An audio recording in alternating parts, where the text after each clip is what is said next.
Madame, Monsieur, bonsoir. Merci de votre fidélité. Tout juste 18h30, c'est l'heure de la première édition d'information de la soirée sur Al-Oula. En voici les titres. Mission humanitaire à l'hôpital universitaire international Cheikh Khalifa de Casablanca. 14 opérations à cœur ouvert ont été réalisées gratuitement au profit de familles en situation de précarité, fruit d'un partenariat entre la Fondation Mohamed VI des sciences de la santé et l'association néerlandaise Palm.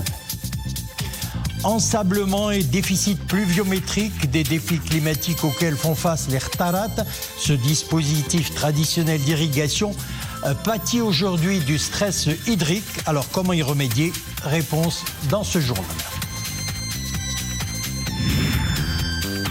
Et puis cap sur Essaouira où l'activité touristique s'est dopée en cette période de fêtes et de vacances. Les visiteurs nationaux et étrangers y trouvent leur compte. Nous le verrons en fin d'édition. Comme chaque dimanche, le rappel de l'activité royale de la semaine qui s'achève, Sa Majesté le roi Mohamed VI, Amir al-Mouminin, accompagné de son Altesse royale le prince héritier Moulay el-Hassan, de son Altesse royale le prince Moulay Rachid, de son Altesse le prince Moulay Ahmed et de son Altesse le prince Moulay Ismaïl, a accompli mercredi la prière de Eid al-Fitr à la mosquée El-Mohammedia à Casablanca. Après la prière de l'Eid, l'imam a prononcé un prêche dans lequel il a souligné que les croyants ont baigné tout au long du mois sacré de Ramadan dans un climat de piété, de spiritualité, de bénédiction divine et de recueillement, ajoutant que le jour de l'Eid al-Fitr est le moment de la récompense et de la joie de l'obéissance à Dieu, le Tout-Puissant. Et puis au Palais Royal de Casablanca, Sa Majesté le roi Mohamed VI, Amir al-Mouminin, accompagné de son Altesse royale le prince héritier Moulay el-Hassan, de son Altesse royale le prince Moulay Rachid et de son Altesse le prince Moulay Ahmed, a reçu les vœux du chef du gouvernement, des présidents des deux chambres du Parlement, du président délégué du Conseil supérieur du pouvoir judiciaire, premier président de la Cour de cassation, du président du ministère public, procureur général du roi après la Cour de cassation, des présidents des instances constitutionnelles, du doyen du corps diplomatique islamique au Maroc, ambassadeur du Cameroun et de plusieurs hautes personnalités civiles et militaires.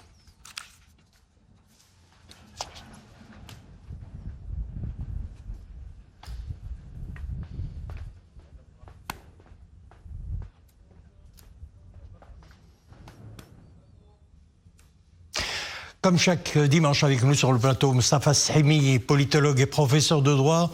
Moustapha Sahimi, bonsoir.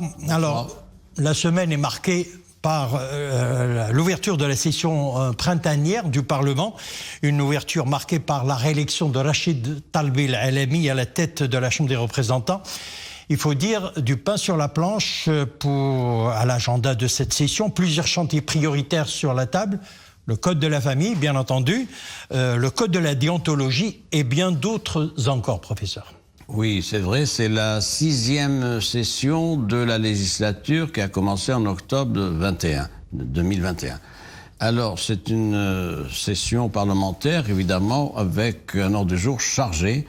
D'abord, vendredi, premier jour de l'ouverture officielle, il y a eu la réélection du président, Rachid Talbi El-Alami, donc qui avait déjà eu un premier mandat en octobre 2021 et renouvellement. Il a été réélu avec une confortable majorité de 270 voix sur 353 bulletins exprimés. Donc c'est important. Face à lui, il y avait un candidat du PJD, Abdallah Bouanou, qui a eu 23 voix. Et il avait été question qu'il y ait d'autres candidats, un candidat unique de l'opposition en tout cas, mais ça n'a pas été finalisé du fait de désaccords entre les 4 groupes de l'opposition.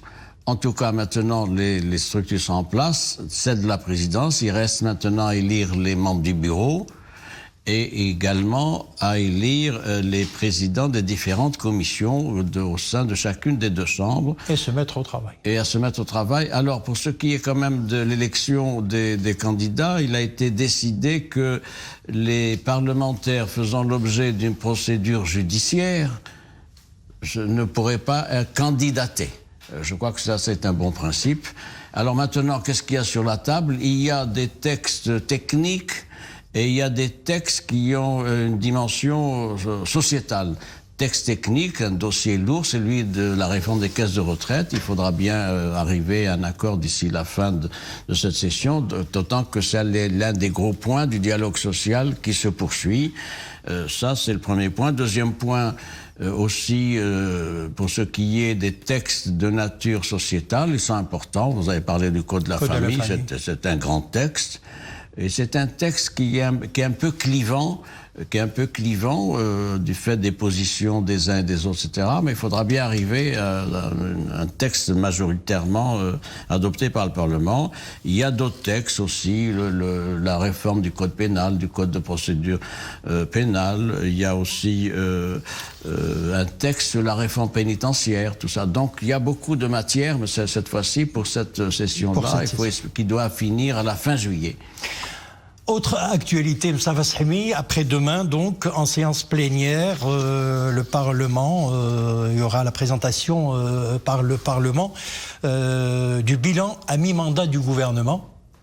Donc un rendez-vous politique et constitutionnel important et surtout un exercice démocratique par anticipation. Alors comment qualifie-t-on cette étape? L'exécutif a-t-il tenu plutôt ses engagements? Pour ce qui est de ces engagements, ça fera l'objet du débat qui va suivre le discours de mi-mandat du chef du gouvernement Aziz Akhnouch, qui a été fixé au mercredi 17 avril courant. Et il faut rappeler que constitutionnellement, une fois par mois, le chef du gouvernement est tenu de faire un rapport sur tel ou tel secteur devant le Parlement. Ça a été fait. Maintenant, il s'agit de ramasser tout ça et de faire le point sur le bilan, évidemment, mais ça ne suffit pas. Il faut que cette présentation du mercredi 17 avril s'accompagne d'un deuxième volet, c'est-à-dire ce qui est prévu pour le second mi-mandat jusqu'à octobre 2026. Ça veut dire des axes et ça veut dire un échéancier. Les axes sont importants, c'est tout ce qui touche évidemment les réformes entreprises à poursuivre, la consolidation de l'État social, la protection sociale, c'est connu, la sécurité hydrique, sanitaire, énergétique, alimentaire, etc. Ça, c'est le premier volet. On attend du chef du gouvernement qu'il y ait aussi un agenda en disant voilà les mesures que je vais prendre pour les 30 mois qui restent à ce cabinet, parce que ça permet de donner de la lisibilité à la politique publique. Alors, autre rendez-vous, également d'ailleurs après-demain, au Conseil de sécurité se tiendra une réunion d'information à huis clos avec les 15 membres de l'instance onusienne qui vont prendre connaissance de deux exposés. L'un est de l'envoyé personnel du secrétaire général de l'ONU pour le Sahara, Staffan de Mistura. Le second est celui du chef de la MINURSO. Donc, comment se présente cette réunion? C'est un agenda qui est fixé par la résolution 2703 du Conseil de sécurité du 30 octobre dernier, qui a prévu, 6 mois après, donc une sorte d'évaluation d'étape.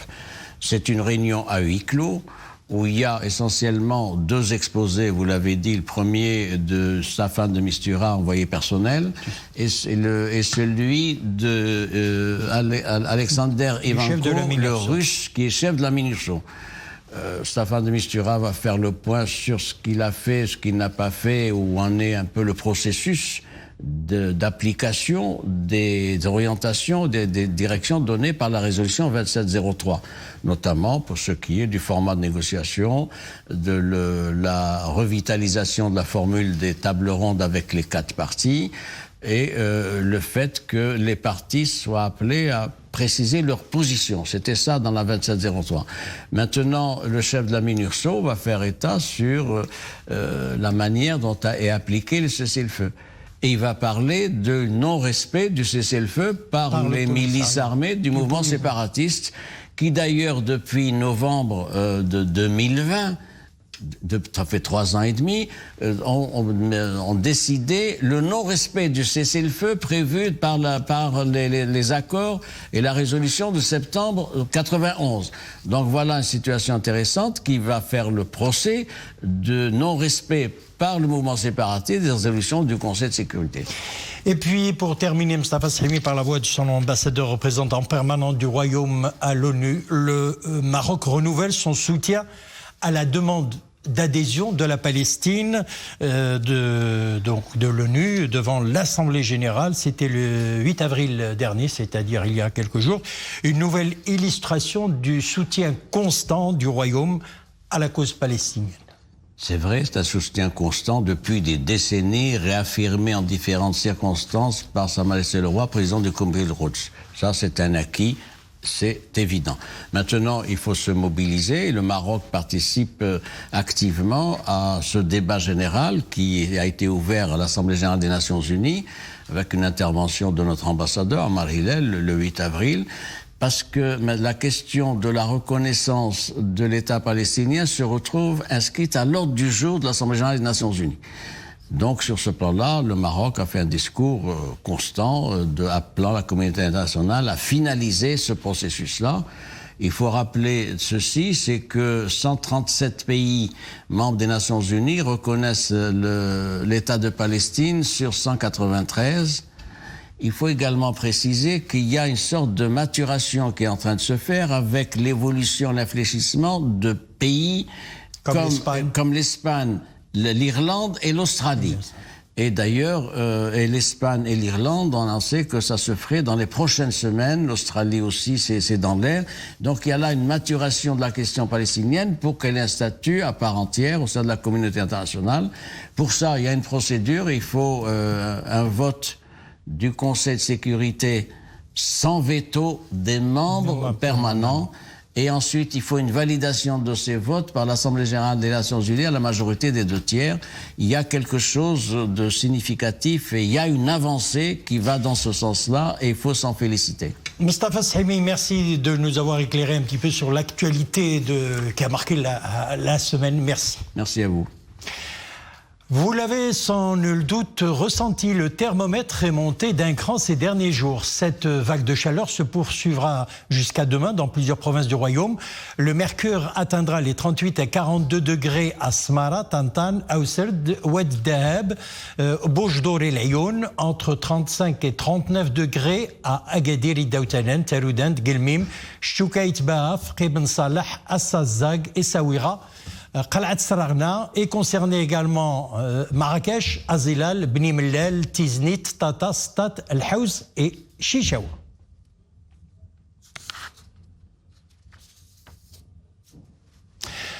Sur la route qui relie Erfoud à Tinjdad, le chemin est bordé de khtarat, dispositif traditionnel d'irrigation destiné à prélever l'eau pour l'acheminer vers le lieu d'irrigation pour les cultures. Aujourd'hui, les khtarats sont touchés par le stress hydrique et le risque d'ensablement. Alors, sur l'importance de l'installation de barrières pour les protéger, suivons le reportage à Tinjdad réalisé par Mohamed Al-Rachid. Le commentaire est signé Zakaria Mourimbillah. Chaque fois qu'il passe par là, Abdeslam s'attelle à dégager les sables accumulés dans ses exploitations agricoles de Tinjdad. Irriguées par les khattara, ces cultures font face aujourd'hui au phénomène d'ensablement. Le principal risque est de boucher les khattara, système d'irrigation traditionnel qui achemine l'eau aux cultures. Je trouve qu'il y a un vrai risque pour l'agriculture. Le sable est en constante progression. Nous espérons que le département de tutelle installe des barrières naturelles constituées par des rangées de roseaux. Quand il y a des vents forts, ces domaines sont envahis par les sables. Et le procédé donne des résultats positifs. Dans les zones où ces barrières sont installées, la progression des sables est contenue. De fait, l'irrigation par les khattara peut s'effectuer dans des conditions habituelles. Nous cultivons des fèves, des petits pois et de la luzerne. Grâce aux khattara, nous avons un bon rendement. Quand le sable est contenu, les activités agricoles se déroulent bien. Auparavant, les sables envahissaient les khattara, mais avec les roseaux, l'ensablement a nettement diminué. Nous souhaitons juste avoir un puits pour renforcer l'irrigation. Procédé traditionnel d'irrigation consistant à prélever l'eau pour l'acheminer au lieu d'irrigation. Les khattara abondent dans la région d'Al-Hatzafilelt. Face au stress hydrique et à l'avancée des sables, des actions urgentes s'imposent afin de préserver ce dispositif au rôle crucial pour les agriculteurs de la région. Mission humanitaire à l'hôpital universitaire international Cheikh Khalifa de Casablanca. 14 opérations à cœur ouvert ont été réalisées gratuitement au profit de familles en situation de précarité. Opérations effectuées en partenariat entre la Fondation Mohamed VI des sciences de la santé et l'association néerlandaise Qalb. Le reportage est signé Leila Asri, Soufiane Ibrahimi, Oumay Marmi. Concentration maximale pour ce staff médical hautement qualifié. Cette équipe s'est investie dans une mission humanitaire, celle de réaliser 14 opérations à cœur ouvert au profit de personnes démunies. Ces interventions chirurgicales sont très compliquées, mais elles se sont déroulées dans d'excellentes conditions, avec le concours de différents intervenants.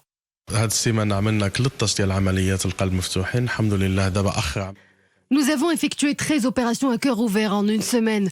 Le 14e patient est dans le bloc. Nous leur avons implanté des stimulateurs cardiaques et des valves. Tout s'est bien passé pour nos patients, même pour les plus jeunes d'entre eux. الناس عندهم السنين الصغير اللي عملنا لهم العملية بين 25 و 45 عملية جراحية قلب مفتوح لفائدة 13 مريض منهم 12 patients avaient des problèmes de valves. Ce sont des maladies cardiaques très critiques. Les opérations ont été réalisées dans des conditions optimales. D'ailleurs, le premier patient à avoir subi cet acte chirurgical a déjà quitté l'hôpital.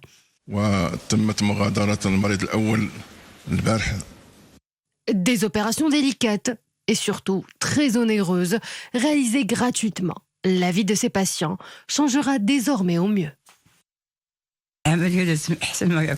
Avant, je respirais très mal. Ma vie n'a pas été facile. Depuis l'opération, ma respiration est de plus en plus fluide. Menée conjointement par des équipes marocaines et néerlandaises, cette opération fera bientôt son grand retour en novembre prochain. Cette fois-ci, ces médecins voleront au secours d'enfants souffrant de malformations cardiaques. Sport, on parle futsal, la CAN 2024. Le Maroc est en tête de son groupe après sa large victoire 8-0 face au Ghana. Youssef Jawed, Soufiane Al-Msrar et Soufiane Shraoui qui ont chacun marqué un doublé, ainsi que Bilal Bqali et Khalid Bouzid ont inscrit les buts des Lions de l'Atlas lors de cette rencontre. Les buts du Ghana ont été l'œuvre de Prince Arthur et Philippe Boyer. L'équipe du Maroc occupe donc la première place du groupe A avec 6 points engrangés en 2 victoires contre l'Angola donc et le Ghana. Prochain match se jouera face à la Zambie. Le groupe B est composé de l'Égypte, la Libye, la Namibie et la Mauritanie. Rappelons que les 3 premières équipes de cette compétition africaine décrocheront leur billet pour la Coupe du Monde de futsal de la FIFA qui se tiendra le 14 septembre au 6 octobre prochain en Ouzbékistan.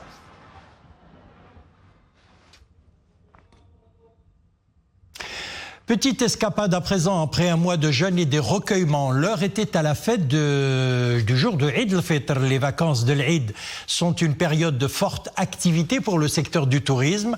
À Marrakech, Tanger, Agadir ou encore Essaouira, l'activité a tourné à plein régime. Beaucoup de visiteurs nationaux, mais également toujours autant de touristes étrangers fidèles au charme de l'ancienne Mogador. Reportage Ablerni Tarawi, Dominique Orlando.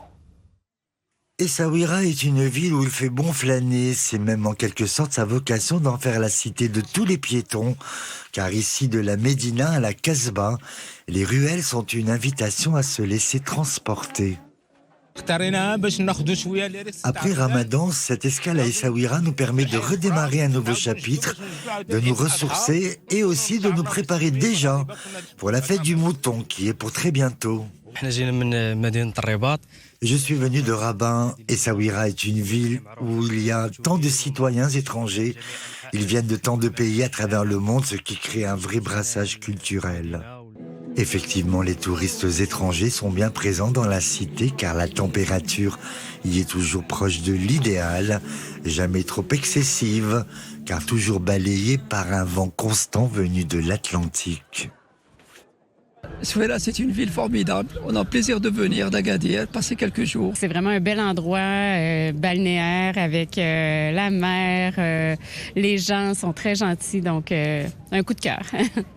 Je pourrais rajouter aussi qu'il y a un aspect de préservation qui est vraiment très bien conservé. C'est vraiment fascinant. Félicitations d'avoir gardé votre belle ville en bon état comme ça. Qu'est-ce que tu as aimé à Essaouira? Tout. Tout, voilà, tout se résume. Et pour résumer cette attraction légendaire de la ville, pourquoi ne pas écouter tous ceux qui y vivent et y résident toute l'année?